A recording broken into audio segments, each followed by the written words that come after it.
Bonjour et bienvenue sur Parole d'Expat, le podcast des expatriés français. New York est l'une des villes les plus prisées par les expatriés français. Thomas Barbet y vit depuis plus de 10 ans. Il nous parle de son parcours, de sa vie là-bas. On l'écoute et on se retrouve juste après. Salut Thomas.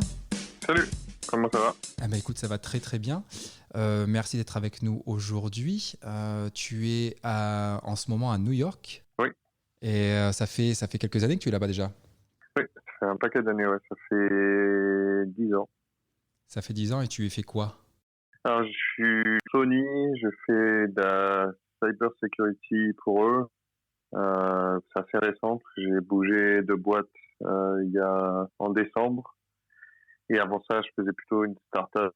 Et voilà, ouais, plutôt cool. Je me plains pas. C'est une boîte sympa pour travailler comme environnement. Donc voilà. Et tu dis que ça fait 10 ans que tu es à New York. Qu'est-ce qui t'a fait partir à New York? Est-ce que tu as eu une opportunité professionnelle? Est-ce que tu as suivi quelqu'un? Ou c'était juste une volonté de ta part de vivre dans cette superbe ville? Non, c'était à l'époque où je suis sorti d'université, en fait. La fille avec qui j'étais dans cette université à Grenoble, qui était dans une autre école que moi, mais sur le même campus, elle avait décroché un PhD à Virginia Tech, donc en Virginie. Et en fait, moi, j'ai cherché à distance pendant presque un an, quand je faisais mon stage de fin d'études. Et grâce à ça, je me suis créé tout un réseau. Et puis, après un peu toutes les ficelles, des trucs comme les VIE et choses comme ça. Et en fait, je suis venu ici en 2009 pendant 3 mois. Puis, en fait, j'ai continué à construire mon réseau. Puis, en fait, ça a même carrément bien marché, parce que je suis reparti, en fait, en France avec 2 offres de boulot, enfin 2 pistes très sérieuses. Et en fait, à la fin, j'ai été dans une position plutôt cool, qui est pas forcément, enfin c'est pas évident à faire. Et en fait, j'avais le choix entre 2 jobs, j'en ai pris un. Et puis donc c'était un VIE, j'ai fait 1 an et demi de ça. Et puis après, j'ai continué dans la même boîte sous un H1B. Alors VIE, H1B, c'est peut-être un peu compliqué pour nos auditeurs. Le VIE, je sais où il existe toujours encore, c'est le volontariat international à l'étranger. Et Ouais. donc c'est un contrat qui est un contrat français, en l'occurrence. C'est un super contrat parce que tu as 5 semaines de vacances, qui n'existent pas aux US, ou en tout cas c'est très très rare.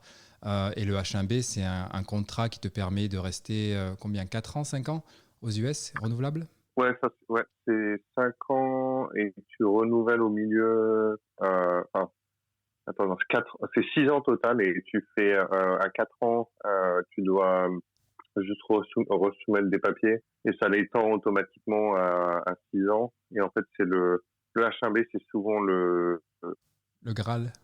l'ACTA avant d'avoir ta green card. En fait, la blague, c'est que tout le process d'immigration aux États-Unis, en fait, en passant par cette voie-là, ça m'aura pris 9 ans. Et donc souvent, quand les gens pensent que c'est facile d'immigrer aux États-Unis, en fait, c'est pas vrai. C'est un long process. C'est un très long process. En l'occurrence, moi, j'ai eu la green card aussi, je l'ai toujours d'ailleurs. Ça m'a pris, à partir du moment où j'avais pas eu le H1B, j'ai eu un E2, qui est un autre visa, soit investisseur, soit qualité exceptionnelle, ou je ne sais plus comment ils mettent ça. Mais à partir du moment où j'ai postulé pour la green card, pour la carte verte, pour parler en français, ça m'a pris 2 ans et demi. Donc rien que ça, c'est assez important, et tout le monde ne la reçoit pas. Et effectivement, là pour le coup, c'est plus la carte verte qui est le Graal que le H1B. Mais le H1B, ça te permet vraiment de rester 3 ans, enfin 6 ans au total, donc ce qui est pas mal non plus. Mais c'était pas ta première expérience à New York, d'expérience à l'étranger, je veux dire. Tu étais à Londres avant. Ouais, en fait, c'est ça, je pense surtout qu'a fait que je suis parti habiter à l'étranger. Parce qu'en fait, il y a ces 2 choses. C'est grandissant, j'ai jamais vraiment accroché avec le système scolaire français. J'étais trop, enfin, je pense que le côté plutôt rigide, un peu du système. Et résultat, en fait, j'ai eu la chance d'aller faire mon lycée à Londres, qui était toujours dans le système français, parce que j'étais au lycée français. Parce que c'était mon père à l'époque qui avait décroché un job à Londres, et parti avec ma petite sœur et ma mère et mon père. Mais le reste de ma famille était à ce moment-là, d'ailleurs, il y avait une sœur au Canada, une en France, enfin, une à Paris, une à Lyon, enfin, on était un peu partout. Et en fait, ouais, je pense que ça m'a vraiment marqué que le fait que la culture anglo-saxonne, je pense, me convenait mieux. Qu'est-ce qui te convenait mieux dans cette culture? Enfin, je pense que c'est, enfin, comme je disais, il y a un côté en France que j'ai toujours eu du mal avec le côté un peu rigide des choses. Et puis, bah, je pense qu'en fait, à New York, et ça s'est confirmé encore plus, c'est que c'est juste la possibilité d'avoir des opportunités, de faire des choses, d'avoir moins de règles, que tout soit pas centralisé sur l'État. Et souvent, j'ai un exemple, enfin, moi, que j'aime bien, c'est que ici, avec les années, en fait, j'ai commencé juste en faisant du sport, enfin, pour m'amuser, de faire du triathlon. Puis, en fait, j'ai vraiment aimé ça. Et la blague, c'est que au fur et à mesure des années, bah, je suis devenu de meilleur en meilleur. Et puis, j'ai commencé à développer ma l'expertise. Et en fait, au bout d'un moment, bah, j'ai commencé à bosser avec des gens pour les aider, les coacher, etc. Et puis, maintenant, ça fait 4 ans que je fais ça. Et ça, je sais parce que je me suis dans toutes ces aventures que j'ai fait autour du triathlon, une des choses que j'ai fait, c'est que j'ai guidé un ami qui est aveugle pour des courses en tant que guide, enfin dans l'équipe de France. Parce que lui, il essayait de se qualifier pour les JO de Tokyo. Et quand j'avais fait tout un stage à l'INSEP avec d'autres guides et puis toute l'équipe de France de paratriathlon. Et c'est là où je m'étais rendu compte que tous les gens avec qui étaient là de cette formation étaient tous en fait d'une manière ou d'une autre liés à l'État et que c'était un système où du fait que c'était lié à l'État, il y avait des fonds très limités parce qu'ils n'avaient pas du tout de partenariat privé avec des entreprises. Et résultat, le sport est très dynamique. Tu sentais qu'il y avait une limitation à cause de ça, de cette structure tout centralisée sur l'État. Et après, des gens argumenteront que ça a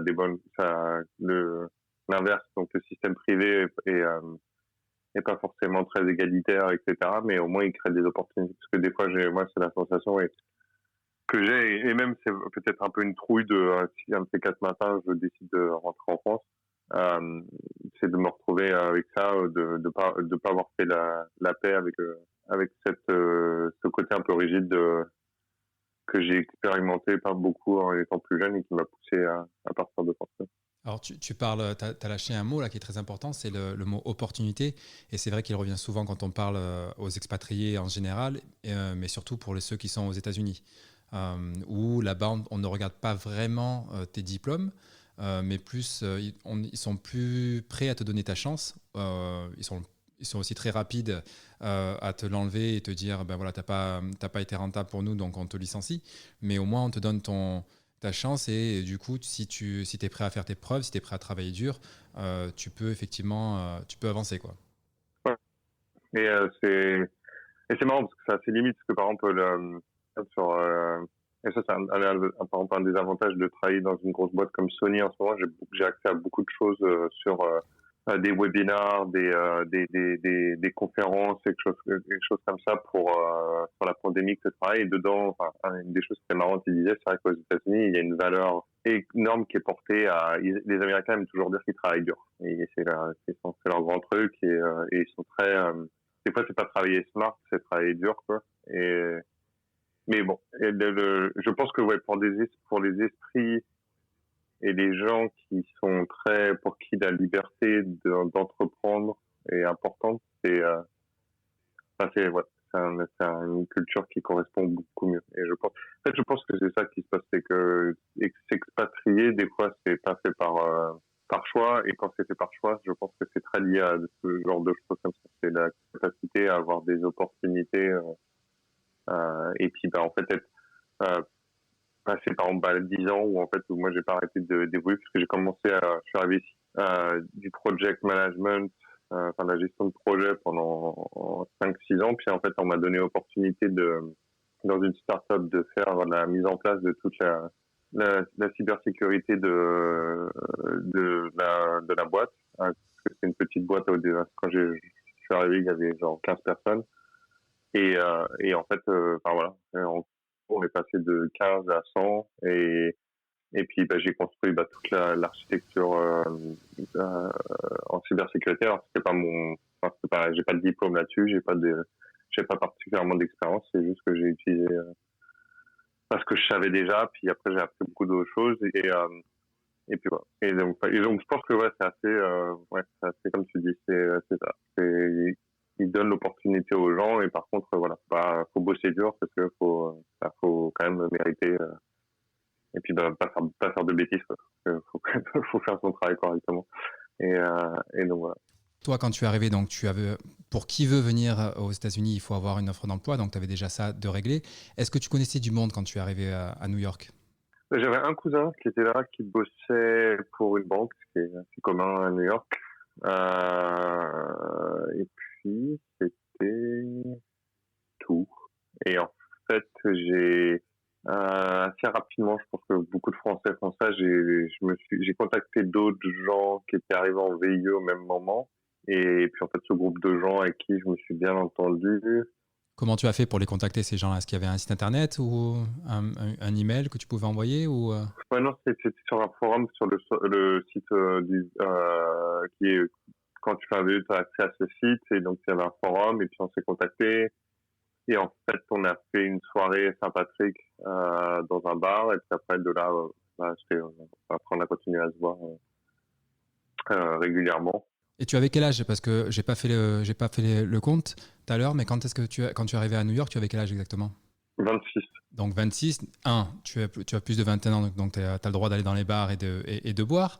Et deux, tu es suffisamment jeune pour profiter de la vie new-yorkaise, à la fois travailler et à la fois sortir Ouais. et profiter encore une fois de tout ce que la ville peut offrir. Ouais, et moi je dirais, c'est marrant parce que je pense que New York a vachement, après il y a eu d'autres villes, mais à New York c'est assez commun, c'est que tu passes les 3-4 premières années de ta vie ici tu bosses dur, tu fais la fête dure. En gros, Work hard, play hard, c'était la traduction que tu essayais d'avoir, ouais. Voilà. Et en gros, ça passe assez vite, quoi. T'as vraiment ça dépend des gens, mais t'as vraiment, c'est assez commun de voir ça 2-3 ans où c'est comme ça. Puis après, les choses, généralement, se stabilisent un peu. Tu rencontres quelqu'un. Voilà. Et puis souvent, ça, c'est le gros truc, c'est que si après tu rencontres quelqu'un, et puis, mais c'est marrant parce que en fait, c'est comme toute grande ville. En fait, elle a différentes petites poches dans la ville où en fait, il y a des zones, par exemple, la zone très connue en ce moment depuis quelques années, c'est par exemple Williamsburg à Brooklyn. Ça c'était et c'est encore l'endroit où il y a beaucoup de jeunes. Et de manière générale, il y a beaucoup de jeunes à Brooklyn. Les hipsters, les fameux. Et tu y habité à Brooklyn en l'occurrence. Ouais, moi j'ai commencé quand c'était encore pas. J'étais à Bushwick, qui est juste à côté de Williamsburg. J'étais vraiment à la limite des deux. Et c'était sympa parce que c'était pas encore. Moi je me rappelle encore du bord de rivière de Williamsburg où il y avait pas d'immeubles, c'était que des hangars et quelques bars. Enfin, peut-être bravement 2-3 bars, dont un bar français qui était sympa. Et puis en fait, moi, comme beaucoup, je suis parti de là au bout de 3 ans quand c'était, le coût de la location augmentait sans que rien change. Enfin, c'est juste plus cher. Et donc là, je suis parti. À ce moment-là, je suis parti et je me suis installé avec aujourd'hui ma femme. Mais à l'époque, c'était ma copine. On s'est mis à East Harlem parce qu'elle était déjà là. Et puis en fait, c'était un quartier qui est pareil. Enfin, on a vu la même chose se passer à East Harlem, un peu moins gentrifié que Williamsburg, parce que Manhattan, je pense que c'est quand même plus. Les règles sont pas les mêmes, on va dire. Mais on a quand même vu le quartier gentrifié. Et puis là, maintenant, on est complètement dans un endroit différent. On est à Inwood, qui est au nord de Manhattan. C'est le Boubou. On est à 215. Et il y a 200. Alors qu'avant, c'était 100 et quelques. 108. Ouais. Mais honnêtement, je retrouve ici un petit côté de Brooklyn, mais tout en étant pas bloqué dans Brooklyn, parce que je trouve un problème des fois avec Brooklyn, c'est que t'es très isolé, parce que tu faut traverser Manhattan ou Staten Island pour sortir de Brooklyn, et sinon c'est la Long Island, donc c'est un côté un peu un peu microcosme, alors que là, nous, on a accès à tout l'État de New York. Genre, par exemple, ce matin, pour te donner un exemple, c'est quelque chose qu'on ne faisait pas du tout avant, mais par exemple, maintenant, des fois, on va faire nos courses à l'extérieur, juste dans Westchester. Et dans le temps de Covid, c'est un peu mieux parce que c'est des choses où il y a plus d'espace, il y a plus de choix. Et donc, ouais, c'est marrant. Moi, j'aime beaucoup. J'aurais pas pensé habiter ici il y a quelques années, mais en cherchant, parce qu'en fait, on a acheté un appart ici, parce qu'on a eu une petite fille, donc on s'est dit que c'était le moment. Et en fait, moi, je trouve que c'est un quartier qui est vraiment sympa. Et du coup, donc on parle des différents quartiers et des différentes voilà, populations, en l'occurrence. Donc, bon, quand tu as commencé, tu l'as dit, ça fait 10 ans que tu es là-bas. Tu étais plus jeune, donc tu faisais plus la fête. Maintenant, c'est plus une vie de famille qui t'attend. Comment les gens t'ont accueilli, à part les VIE français? Donc, c'est le réflexe général qu'on entend souvent quand on discute avec des expatriés, français ou autres, qui recherchent des gens de leur pays parce qu'il n'y a pas la barrière de la langue. Même si on est bilingue, c'est toujours plus simple de parler en français. Certains peut-être recherchent le côté local, sachant que le côté local à New York, c'est compliqué parce que beaucoup de gens viennent de partout dans le monde. Est-ce que tu as eu des problèmes d'acclimatation et d'acceptation de toi, petit français, quand tu es arrivé à 26 ans, 27 ans? Non, c'était pas. Non, les gens étaient assez.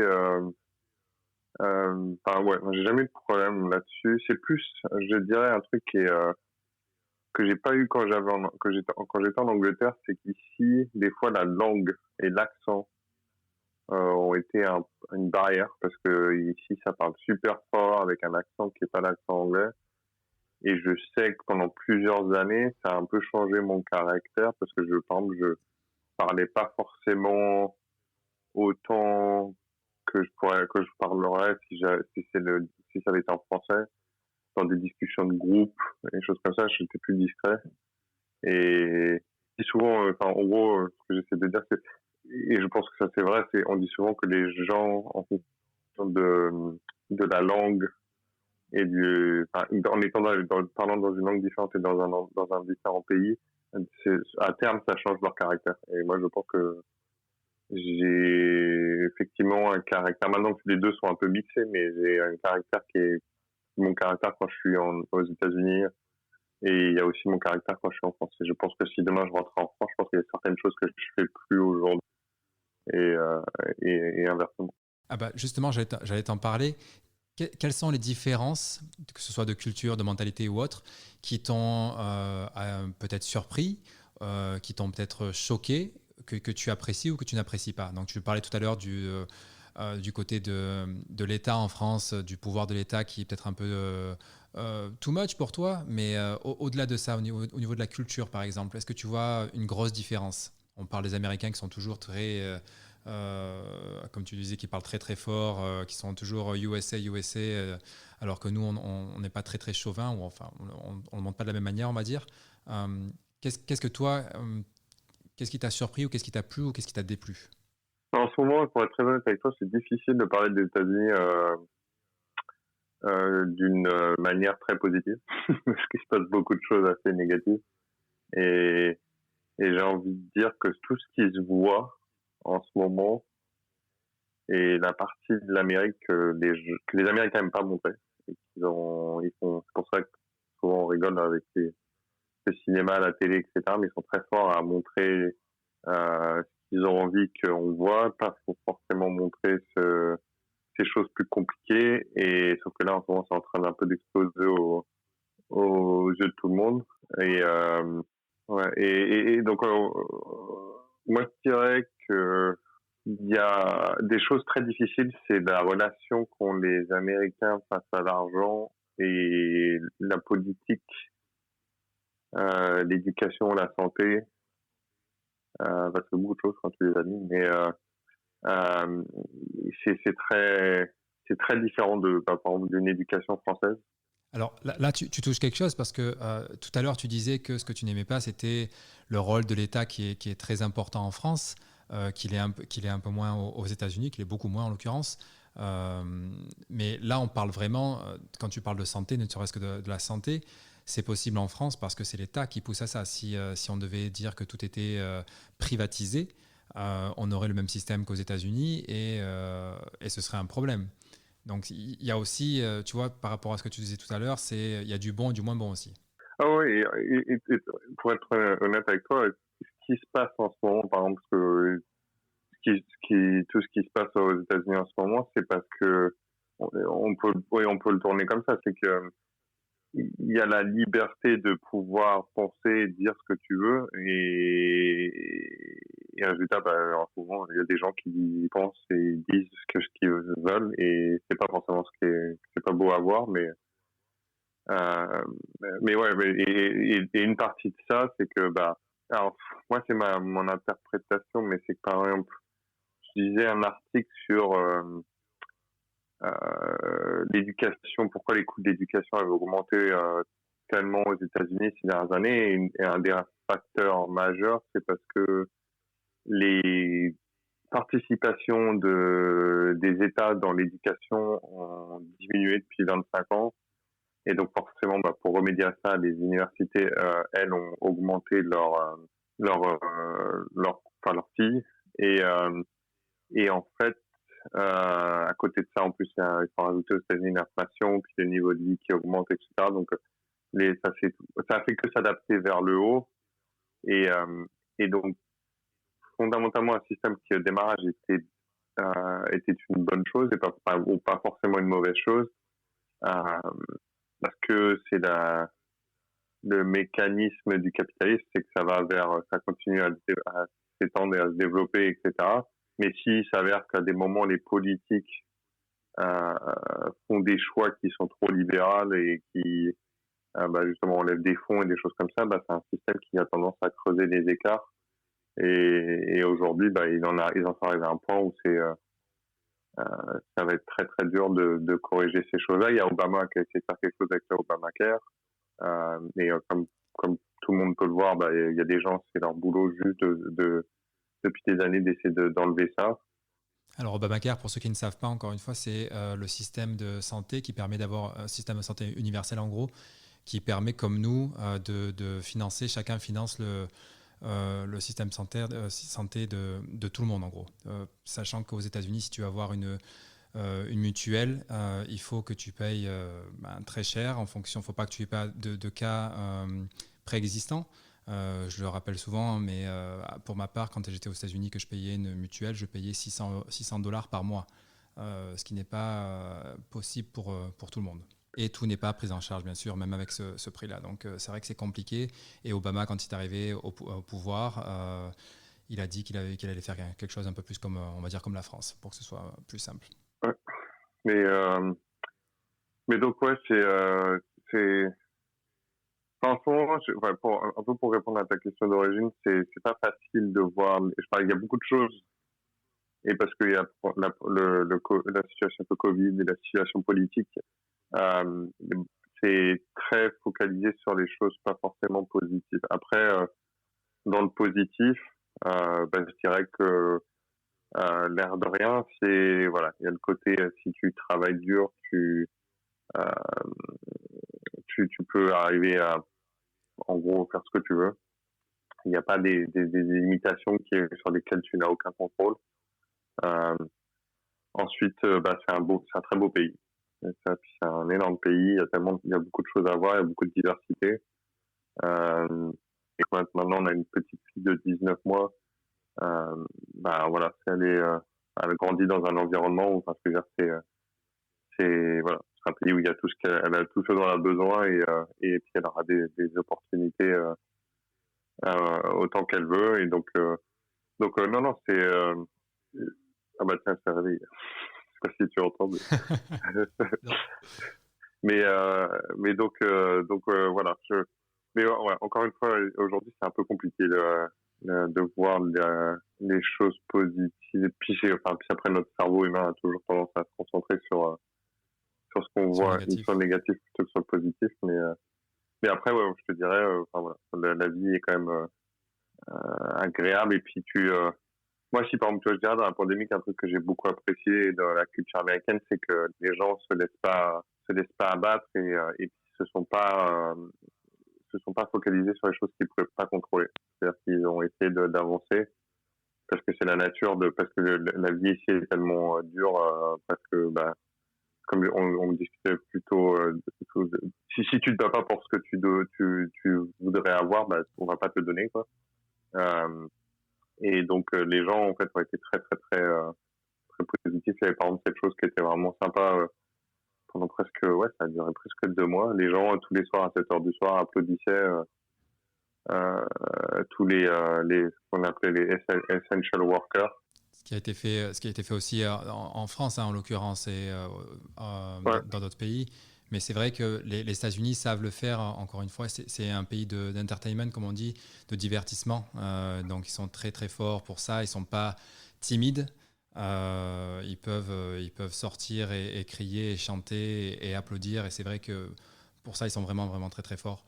Du coup, toi, donc tu dis que en gros, tu adores les États-Unis et que c'est un peu compliqué en ce moment. On n'a pas discuté exactement de quoi il s'agissait, mais on entend beaucoup parler des États-Unis en ce moment au niveau des problèmes raciaux qu'ils ont. Rien de nouveau, mais on en voit de plus en plus sur les réseaux sociaux et à la télé, donc, et des mouvements comme Black Lives Matter qui sont là. On entend parler des problèmes avec Facebook et des data et des fake news, pas fake news. Donc c'est vrai qu'il y a beaucoup de choses qui se passent aux États-Unis et beaucoup depuis que Trump a été élu, bien entendu, pour ne pas le nommer.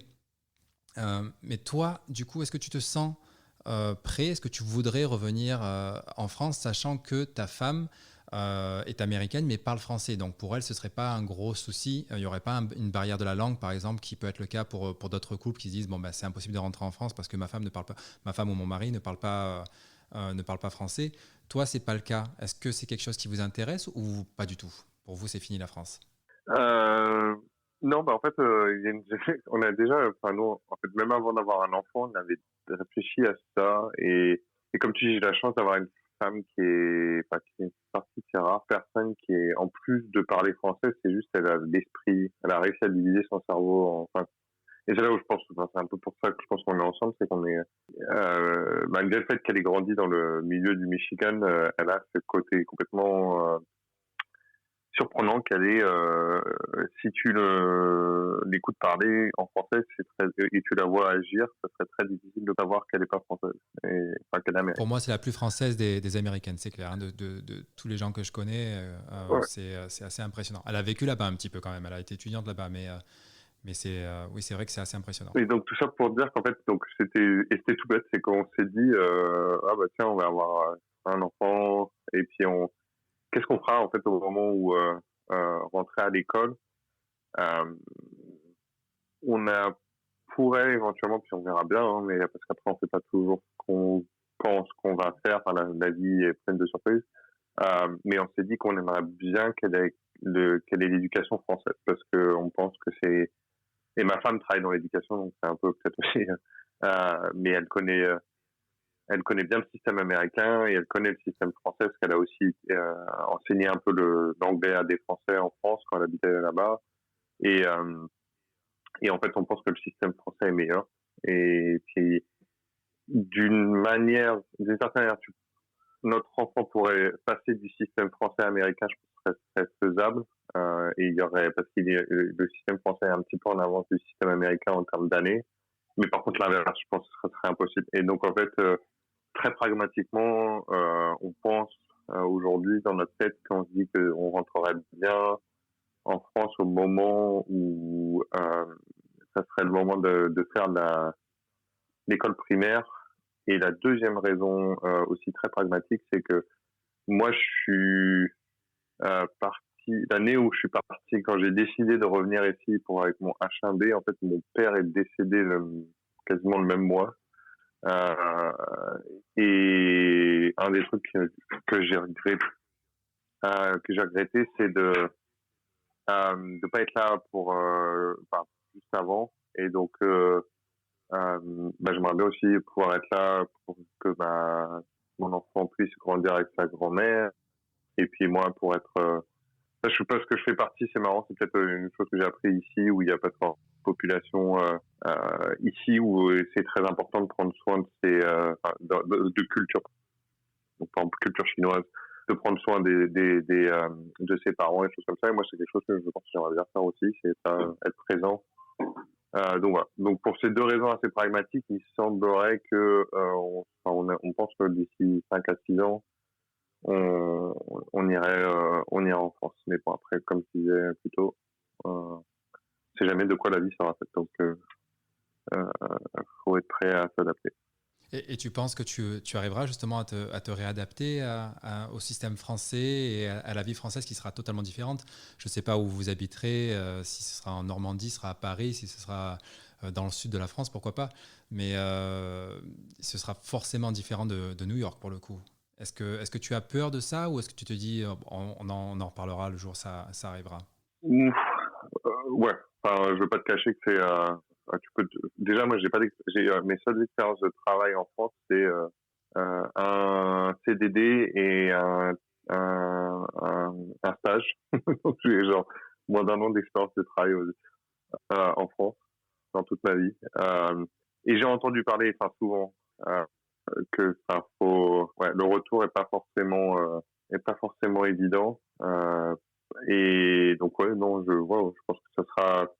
C'est quelque chose, en fait, c'est quelque chose, c'est toujours pareil. Il faut bien se préparer. Et puis, il faut pas être, et puis, je pense que en s'étant bien préparé, on a l'état d'esprit aussi qu'on est tout le temps et ça dure 1 ou 2 ans, dans un mode d'adaptation et de changer les choses.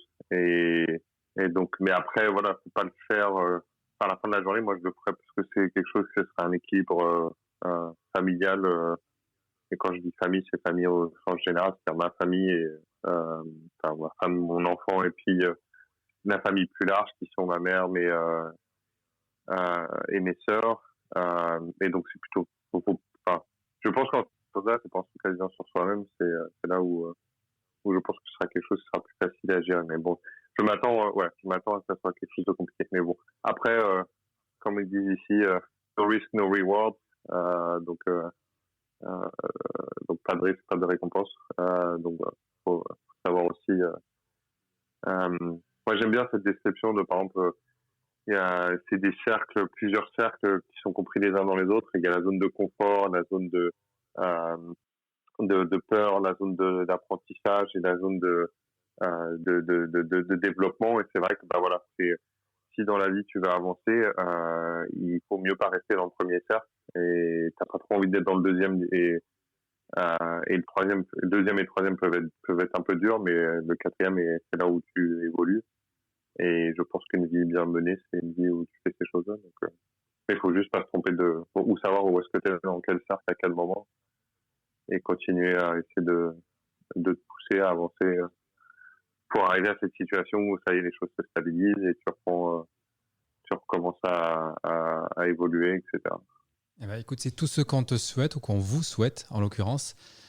Merci à toi Thomas. Peut-être un dernier conseil à nos auditeurs? Tu parlais de ces différents cercles, c'en est déjà un, mais pour ceux qui veulent venir aux États-Unis, un petit conseil? Pas maintenant. Je m'attendais à ce conseil, c'est bizarre. Mais effectivement, attendez encore un petit peu. De toute manière, quasiment tout est gelé donc, au niveau des visas, mais oui, ça risque d'être un peu compliqué. Attendez encore un petit peu. Bah, écoute, merci à toi, merci d'avoir été avec nous. Et puis, un petit bonjour à Niki et à Sophie. Et puis, je te dis à bientôt. Ouais, merci à toi, Brad. Salut Thomas. Voilà, j'espère que vous avez passé un bon moment en notre compagnie. Cet épisode est disponible sur mon site internet, mouradzegari.com, ainsi que sur les plateformes de podcast habituelles et les réseaux sociaux.